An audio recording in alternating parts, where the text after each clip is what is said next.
Dans cette vidéo, on va parler de ce que c'est le CPI ou l'ICP, en français, l'indice des prix à la consommation. On va étudier la différence avec le core CPI.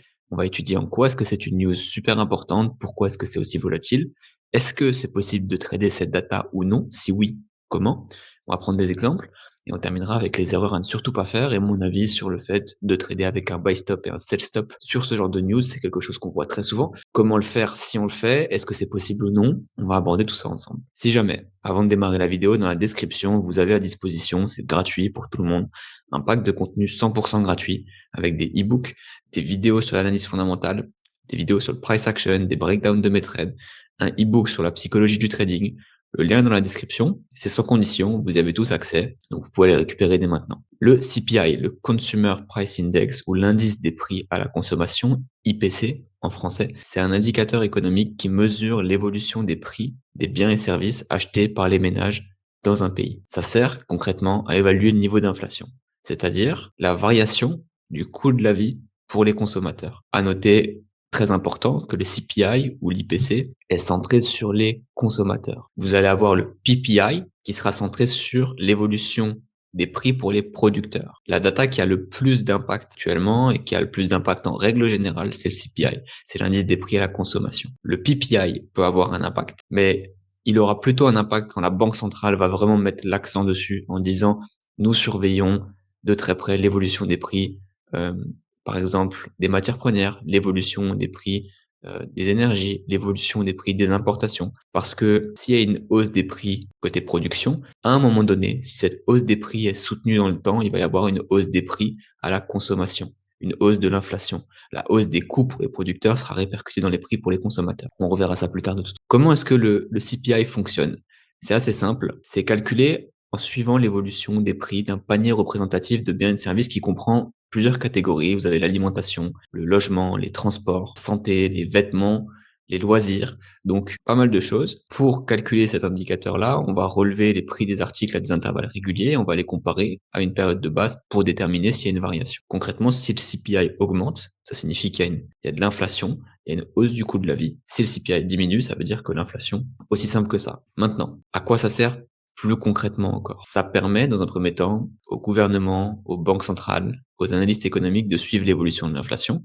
Et plus important, les banques centrales, comme la Réserve fédérale américaine, donc la Fed, ou la Banque centrale européenne, la BCE, vont utiliser le CPI pour ajuster leur politique monétaire et ajuster les taux d'intérêt. C'est pour ça que c'est une data qui est super importante. Les investisseurs vont anticiper les prochaines réactions des banques centrales. Comment est-ce qu'ils vont anticiper les prochaines réactions des banques centrales? Via les datas, comme le CPI. Une inflation trop élevée, un CPI trop haut, ça pourrait inciter les banques centrales à monter les taux pour ralentir l'économie, parce qu'une économie qui tourne très fort va stimuler l'inflation, et entrer dans une phase du coup plus restrictive dans laquelle l'accès à l'argent est plus compliqué pour les investisseurs et pour les entreprises, pour ralentir la demande globale, ralentir l'économie et par conséquent ralentir l'inflation. Vous voyez maintenant comment est-ce que les banques centrales utilisent le CPI, et du coup les investisseurs vont utiliser ce fonctionnement connu des banques centrales pour anticiper leurs prochains mouvements. Si les investisseurs détectent une inflation en hausse, ils vont anticiper directement, ok, l'inflation est en hausse, donc il y a de fortes probabilités pour que la Banque centrale commence à monter ses taux ou continue de monter ses taux. En tout cas, qu'on ait une politique monétaire plus restrictive, ce qui va être positif pour la devise dans un prochain temps. Donc, on va entrer en anticipation. Et c'est pour ça que vous allez souvent avoir des mouvements avant les politiques monétaires. La plupart du temps, quand la politique monétaire sort, le gros des mouvements est déjà répercuté. Les marchés ont déjà répercuté la décision qui est prise. Parce que la décision a déjà été anticipée par les investisseurs. Comment est-ce qu'ils ont anticipé cette décision? Via les datas précédentes, dont le CPI. Il y a d'autres datas à en prendre en considération. On en parle aussi beaucoup dans la formation. C'est pas pour en faire la pub ou quoi que ce soit, mais j'en parle énormément dans la formation, tous les jours dans le groupe privé aussi, qui est inclus pour les membres de la formation. Je donne toutes mes analyses fondamentales, l'analyse de chaque data. J'explique comment est-ce que ça peut impacter notre biais fondamental, comment est-ce que ça pourrait impacter la politique monétaire, le sentiment des investisseurs vis-à-vis de la politique monétaire, etc. Et tout ça, c'est super important. Mais dans un premier temps, ça passe par une compréhension des bases, dont comprendre le CPI comme on le fait actuellement. Ok? Ça, c'est les grandes lignes théoriques, entre guillemets. Mais il y a un point super important à souligner que beaucoup ne comprennent pas, c'est le core CPI, aussi appelé par les banques centrales inflation sous-jacente. Les banques centrales parlent tout le temps de cette inflation sous-jacente parce que c'est la data la plus surveiller des deux. En fait, on parle souvent du CPI, très peu du core CPI, mais c'est vraiment le core CPI qui a le plus d'impact des deux. C'est le CPI auquel on retire les éléments trop volatiles, comme l'énergie, comme les produits alimentaires, pour obtenir en fait une mesure plus stable. Comme on retire les produits volatiles, les produits qui ont de toute façon tendance à beaucoup varier en fonction des saisons, en fonction de plein de choses, vous allez avoir une inflation en fait si vous gardez ces produits-là, qui sera plus volatile de manière naturelle. Pour avoir une vraie mesure de l'inflation, de la vraie inflation, c'est le core CPI qu'il va falloir surveiller, et ça nous donne une approche encore plus fidèle, plus réaliste, pour que la Banque centrale puisse ensuite prendre des décisions de politique monétaire qui sont justifiées, éclairées. Le CPI, c'est une des data principalement surveillée par les banques centrales comme la Fed, la Banque centrale des USA, comme on l'a expliqué avant. Pourquoi? Parce qu'elle a un double mandat, une double mission. Premièrement, garantir la stabilité des prix et la stabilité du marché de l'emploi dans un second temps. Donc, dans les années 2022, 2023, 2024, on a beaucoup entendu parler de l'inflation, beaucoup moins du marché de l'emploi, parce qu'on avait une crise de l'inflation. Donc forcément, la Banque centrale va beaucoup plus parler de ce côté-là du mandat que de l'autre. À l'heure où j'enregistre cette vidéo, on est fin 2024, l'inflation a bien chuté et la Fed commence de nouveau à reparler de son double mandat, à parler de l'importance du marché de l'emploi, à parler de l'importance d'un marché de l'emploi en bonne santé. Et la balance se rééquilibre. Maintenant, les deux ont à nouveau le même poids dans les décisions de politique monétaire, parce que la crise de l'inflation s'est ralentie. Et donc maintenant, on se concentre à nouveau sur le double mandat. Si demain il y a une crise du marché de l'emploi, on se concentrera beaucoup moins sur l'inflation, beaucoup plus sur le marché de l'emploi, et les datas principalement surveillées seront celles sur le marché de l'emploi. Aussi super important de comprendre le thème actuel des marchés, ce que les banques centrales surveillent actuellement. Tout ça, c'est des compétences, encore une fois, que j'apprends dans le groupe privé, dans la formation.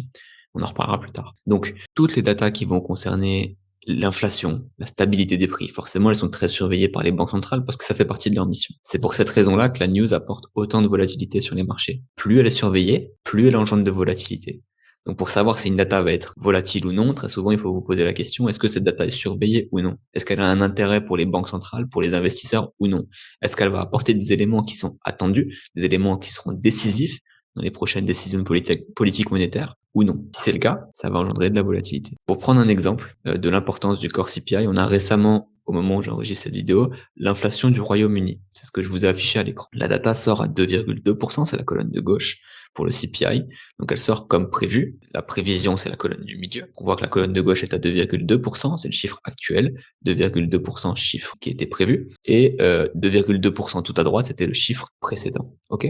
Donc on voit que la data sort à 2,2%, ce qui est faible après une longue période où on a eu une inflation qui a connu une explosion depuis début 2022. On a eu une inflation supérieure à 10% au Royaume-Uni. Donc on peut s'attendre à ce que ce soit un signal de ralentissement et donc que la Banque centrale commence à assouplir sa politique monétaire, à la rendre moins restrictive, notamment en baissant les taux, ce qui serait négatif pour la devise. Sauf que ce serait oublier l'importance du core CPI. Donc dans le même temps, si on observe le core CPI, on voit que l'inflation sous-jacente, l'inflation à laquelle on a retiré les éléments les plus volatiles, a explosé de 3,3% pour le chiffre du mois précédent qui est tout à droite, à 3,6% pour le chiffre actuel qui est tout à gauche. Donc en fait, le core CPI est toujours très élevé par rapport au CPI. Le CPI a chuté parce que les éléments volatiles, mais le core CPI, la vraie inflation, l'inflation sous-jacente, en fait, elle est toujours très haute. Donc le CPI n'a chuté que parce que des éléments volatiles ont chuté. Résultat, malgré le CPI faible, le GBP a pris en valeur parce que les marchés ont anticipé que la Banque centrale allait rester restrictive plus longtemps que prévu, ce qui est positif pour la devise. Pourquoi? Parce que le core CPI est toujours beaucoup trop haut et qu'il va falloir maintenir une politique monétaire restrictive pour réussir à baisser ce core CPI. D'accord? Est-ce que c'est possible de trader le core CPI? Donc je le fais, je partage mes trades, je partage mes analyses dans le groupe privé comme je l'expliquais avant. À chaque fois que je le fais, en fait, avant que chaque news, ce qu'on va faire, c'est que je vais identifier les différents scénarios potentiels, je vais identifier les différentes datas qui pourraient avoir un impact. Le scénario le plus haussier, le scénario le plus baissier, le scénario où on n'aurait potentiellement pas d'impact. Mais il va falloir du coup respecter une liste de critères qui est bien précise, notamment avoir une data bien forte ou bien faible pour que les marchés aient quelque chose de clair à répercuter. Et j'insiste sur quelque chose de clair à répercuter. Il faut que vous ayez quelque chose de clair à répercuter parce que trader le fondamental, c'est quoi? C'est trader des fluctuations de demande qui auront lieu grâce à un changement fondamental. Si vous n'avez pas de changement fondamental à répercuter dans les prix, il n'y aura pas de répercussion dans les prix. Et donc, il n'y aura pas de mouvement. Ok? Donc, il va vous falloir une data bien forte ou bien faible, et il va vous falloir une confirmation technique pour que les marchés soient prêts à bouger. L'erreur que beaucoup font, c'est d'entrer avant la news en étant persuadé que l'inflation va monter ou chuter. parce que ils ont lu telle ou telle déclaration d'un membre de la Banque centrale qui disait que l'inflation va peut-être rebondir, ou parce qu'ils ont analysé les derniers résultats économiques qui sont très bons et donc selon eux, ça va stimuler l'inflation. Peu importe la raison, dans tous les cas, c'est une énorme erreur. C'est du casino pur et dur. Vous vous exposez à de nombreuses choses, dont du slippage. Vous vous rendez même pas compte à quel point c'est dangereux. Le slippage, c'est quand la volatilité va exploser et que votre plateforme de trading et votre broker ont même pas le temps de suivre tellement c'est puissant et rapide. Et en fait, le stop loss que vous avez placé pour vous sortir automatiquement, il n'a pas le temps d'être déclenché. Donc en fait, il tient plus. Et vous perdez beaucoup plus que ce que vous pensiez risquer au départ. Donc entrer avant le CPI, on oublie. J'entre toujours après, une fois que j'ai la data en ma possession, parce que là, c'est plus du casino. Je connais le chiffre, j'observe que les marchés sont en train de répercuter. Donc, je sais qu'on peut potentiellement se déplacer jusqu'à la prochaine zone parce que j'ai une confirmation au niveau de la data et technique. J'entre pas à l'aveugle en me disant je pense que l'inflation va chuter ou j'ai l'impression là qu'on peut aller taper la prochaine résistance, on est dans une tendance haussière, le CPI va pousser. Non, c'est du gambling, du casino, ok? Super important. Donc entrer avant le CPI, on oublie, entrer après, c'est possible. Et une fois que vous avez la data en votre possession, vous pouvez analyser, vous pouvez checker à quel scénario d'analyse que vous allez effectuer en amont, la data va correspondre. Et là, c'est du trading, ok? Autre chose que je vois très souvent passer, ça c'est l'exemple, si jamais d'un trade que j'avais pris du coup sur le CPI et GBP, c'est la data juste avant qu'on a expliqué ensemble. Donc le core CPI était toujours très élevé, l'inflation était toujours très forte. On peut voir qu'on a une consolidation juste avant la news, c'est pas rare. Ce qu'il faut comprendre, c'est que les consolidations, en fait, sont le résultat d'indécision. Avant une news majeure qui est très attendue, si vous avez de l'indécision, ça renforce la probabilité que la news ait un gros impact si la data sort très forte ou très faible. Là, la data nous a montré un core CPI, une inflation sous-jacente toujours très forte. Donc, on avait une forte probabilité de voir le GBP, parce qu'on est sur le British Pound contre l'US dollar, donc GBP USD. On avait une forte probabilité de voir le GBP reprendre en force. Autre point qui était super intéressant, c'est que la veille, avant la zone de consolidation, on peut voir qu'on avait eu une grosse chute de GBP USD, une chasse de liquidité en profondeur dans la structure haussière. Ça peut correspondre à une chasse de liquidité, ça peut correspondre à des prises de profit sur ces points hauts qui ont été créés. Dans tous les cas, on a eu un gros mouvement baissier avant cette consolidation. Si jamais, deux possibilités ici, si jamais l'inflation sort faible, il y a de fortes probabilités pour qu'on continue de chuter jusqu'à la prochaine zone de consolidation, jusqu'à dans cette zone sur la gauche vers 1,31,3, 1,31,2, avec une continuation de l'impulsion baissière de la veille. Si la data sort neutre, il y a de fortes probabilités pour qu'on reste dans ce range qui est en train d'être créé. Si la data sort forte, il y a de fortes probabilités pour qu'on recorrige l'ensemble de l'impulsion qui a été créée la veille sur la gauche. Ça nous crée une zone très facile à corriger. On est dans une structure haussière. Il y a une forte probabilité pour que les prix repartent à la hausse. Et donc, quand ma consolidation a cassé, je suis entré avec la confirmation fondamentale et technique qu'on pouvait avoir une correction sur la gauche du mouvement de la veille. Et donc, il y a eu un assez beau ratio sur ce trade. C'était un peu plus de 1 pour 2. Le trade qui s'est super bien passé, zéro drawdown. C'est le genre de trade que j'adore prendre en sortie de news. Alors évidemment, pour tout ça, il faut comprendre le fondamental, il faut comprendre quelles datas vont impacter les marchés, celles qui ne vont pas l'impacter. Si vous cherchez à trader toutes les datas comme ça ne marchera pas. Donc il va falloir comprendre le fondamental, comprendre les biais fondamentaux, comprendre est-ce que la Banque centrale est potentiellement enclin à prendre des décisions plus au quiche prochainement ou pas. Là, c'était le cas. Mais tout ça, ça passe par une grosse compréhension de tous les aspects du fondamental. Banque centrale, économie, du coup politique monétaire, inflation, marché de l'emploi. Et ensuite, on fait une grosse synthèse.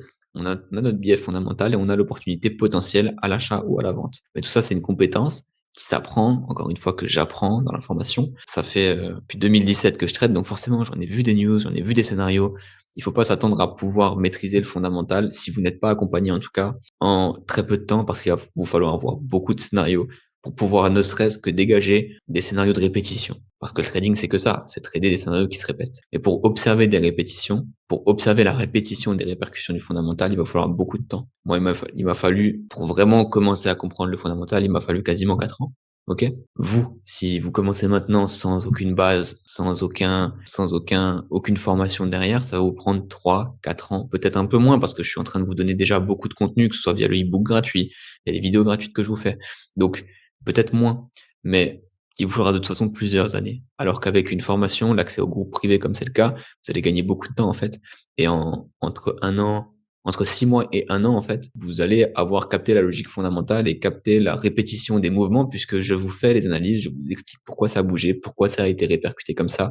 Je vous explique, vous êtes en immersion, en fait, dans mon processus d'analyse fondamentale. Et ça, c'est super important pour aller plus vite, aller plus loin, ne pas se tromper et apprendre le fondamental de manière beaucoup plus facile. C'est pas quelque chose de facile. Ça paraît facile expliqué comme ça parce que c'est expliqué. Mais une fois que vous êtes vous devant les marchés, c'est super compliqué à comprendre, c'est super compliqué de relier l'impact des datas au marché directement. Vous allez avoir beaucoup de gens qui vont vous faire des formations entre gros guillemets sur le fondamental ou qui vont aborder l'analyse fondamentale, mais en fait, ça va souvent être très incomplet. Pourquoi? Parce qu'on va parler beaucoup de théorie fondamentale, en fait, toute la présentation que je vous ai fait en amont sur le CPI. Sauf que moi, je vous le fais gratuitement parce que pour moi, ça, c'est de la connaissance qu'on peut trouver facilement. Et ça va être la base des formations des autres traders sur le fondamental. C'est pas pour décrier leur travail, je suis là pour rabaisser personne, mais simplement, c'est ce que j'observe. Vous allez avoir beaucoup de théories. Et en fait, au moment où vous devez basculer sur comment est-ce que ça impacte réellement les marchés, comment est-ce que j'utilise ça sur les marchés? Là, ça va être plus compliqué et très peu de gens vous l'expliquent. D'une part, parce que eux-mêmes ne comprennent pas comment est-ce que ça impacte réellement les marchés.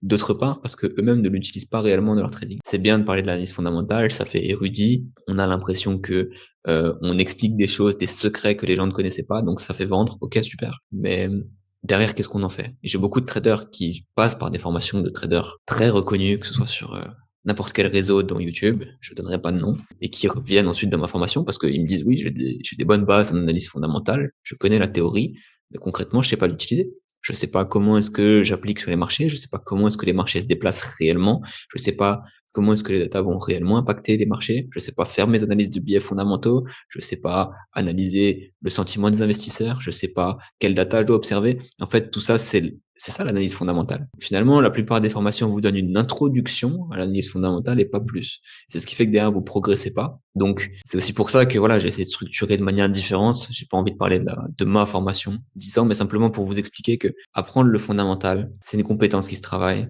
et forcément ça va vous demander du temps, sauf si vous êtes bien accompagné, mais sinon ça va vous demander du temps et de la répétition. Donc si vous choisissez de le faire tout seul, libre à vous, il n'y a aucun problème. Je vous souhaite tout le courage et toute la discipline et la détermination du monde. Vous pouvez y arriver, il n'y a aucun problème. J'ai appris l'analyse fondamentale tout seul. Simplement, ça m'a pris beaucoup de temps. Et si j'avais eu la possibilité de passer par quelqu'un qui s'y connaissait en fondamental comme vous avez la possibilité, je l'aurais fait. Mais à mon époque, à moi, il y avait personne, déjà dans un premier temps. Et en plus, il y avait des compétences d'analyse fondamentale qui étaient disponibles, mais encore une fois, et j'en ai payé certaines très chères d'ailleurs, c'était beaucoup d'introductions, c'était beaucoup de choses qu'on pouvait lire sur des forums, sur Internet, c'est beaucoup de pré-mâché finalement, et très peu d'expérience. Donc ce que je veux, moi vraiment, c'est vous mettre en immersion dans mon trading et vous mettre toute mon expérience à disposition à chaque journée de trading. Mon analyse des conditions de marché, mon analyse des fondamentaux du jour, mon analyse des biais fondamentaux, mon analyse des datas qui vont impacter mes biais fondamentaux, chaque variation de mes biais fondamentaux, je vous la donne en direct, etc. Et ça vous permet de progresser beaucoup plus rapidement parce qu'on allie la théorie à la pratique. Donc, pour en revenir sur nos histoires de buy stop, sell stop, parce que je me suis un peu égaré, je vous expliquais ce trade-là, et je voulais reparler des buy stop, sell stop, ça fonctionne pas. Donc à cause du slippage dans un premier temps, et deux, à cause de l'explosion des spreads. Parce que dans les microsecondes qui vont suivre la sortie de la news, les spreads explosent. Qui, du coup, pour parler simplement, va faire exploser le prix d'entrée. Donc votre prix d'entrée sera encore plus éloigné que d'habitude que votre prix réel du marché, qui peut en fait déclencher à la fois votre ordre différé d'achat et votre ordre différé de vente. Donc en fait, vous pensez que, ok, je vais placer un sell stop tout en bas, si jamais on a un mouvement violent, il va être déclenché, je vais placer un sell stop tout en haut, si jamais on a un mouvement violent, il va être déclenché, et puis je vais profiter de la news. Mais en fait, la plupart du temps, vous allez être déclenché à l'achat et à la vente, ou alors vous allez être déclenché que sur l'un ou l'autre, mais avec un spread énorme, au lieu d'avoir un pip, 1,5 pips, vous allez avoir des 10, des 15, des 20 pips de spread, ce qui est énorme. Et en fait, ça fausse toute votre espérance de rentabilité sur ce genre de position. Ça n'a aucun sens de tenter de trader comme ça. Donc, vous allez vous retrouver soit avec un trade perdant, en gros drawdown super rapidement, inutilement, super difficile à gérer mentalement et financièrement, soit même avec deux positions qui vont être déclenchées et avec des spreads énormes et ça peut faire très mal encore une fois financièrement, c'est pareil, et même mentalement. Donc, pour mettre fin au débat, les buy stop, les sell stop sur les news, oubliez. Si ça fonctionnait réellement, croyez-moi, on serait tous là à faire ça depuis des années. Ce serait super facile à trader, ce serait super facile de battre les plus grosses institutions avec des buy stop et des sell stop. Évidemment, Voilà, ça fonctionne pas. Si ça fonctionnait, ça se saurait. Évitez de faire cette erreur-là, s'il vous plaît. Ça de toute façon, si vous la faites, ça va juste vous coûter de l'argent et puis derrière, vous vous direz que vous auriez dû m'écouter. Mais s'il vous plaît, ne faites pas cette erreur. Voilà, préservez votre capital, préservez votre argent. Ne tradez pas les datas avec des buy stop, sell stop, c'est dangereux. Si vous voulez réellement apprendre à trader les news, à trader le CPI, vous avez des vidéos gratuites sur ma chaîne YouTube, vous avez ma formation, vous avez mon groupe privé. Il y a plus de 160 modules de formation dans la formation. Il y a mon groupe privé dans lequel je partage toutes mes compétences que j'ai acquises depuis 2017. Plus de 7 ans d'expérience que je partage au quotidien. Donc voilà, le lien est dans la description si vous voulez y jeter un œil. Dans tous les cas, vous avez le lien du pack gratuit avec le e-book gratuit sur les bases de l'analyse fondamentale, avec les vidéos dont je vous ai parlé avant, le e-book psychologie. Tout ça, c'est dans la description aussi. Je vous laisse checker tout ça. Je vous souhaite un bon trading à tous. J'espère vous avoir éclairé sur le fonctionnement du CPI, sur la façon de trader le CPI. Si vous avez des questions, n'hésitez pas à les mentionner en commentaire. Je répondrai à tout le monde. N'hésitez pas à laisser un like, à vous abonner si la vidéo vous a plu. Je vais essayer de sortir des vidéos de manière plus régulière, notamment sur l'analyse fondamentale, sur l'analyse technique, peut-être des breakdowns de trades. Je ne sais pas ce que vous voulez particulièrement voir, si vous avez des contenus spécifiques dont vous auriez besoin, que ce soit sur la psychologie du trading, l'analyse fondamentale. N'hésitez pas à laisser un commentaire. Je regarderai un peu tout ce que vous me proposez et j'essaierai de faire des contenus pour aider un maximum de monde, comme d'habitude. On se retrouve très vite et je vous souhaite une bonne session de trading.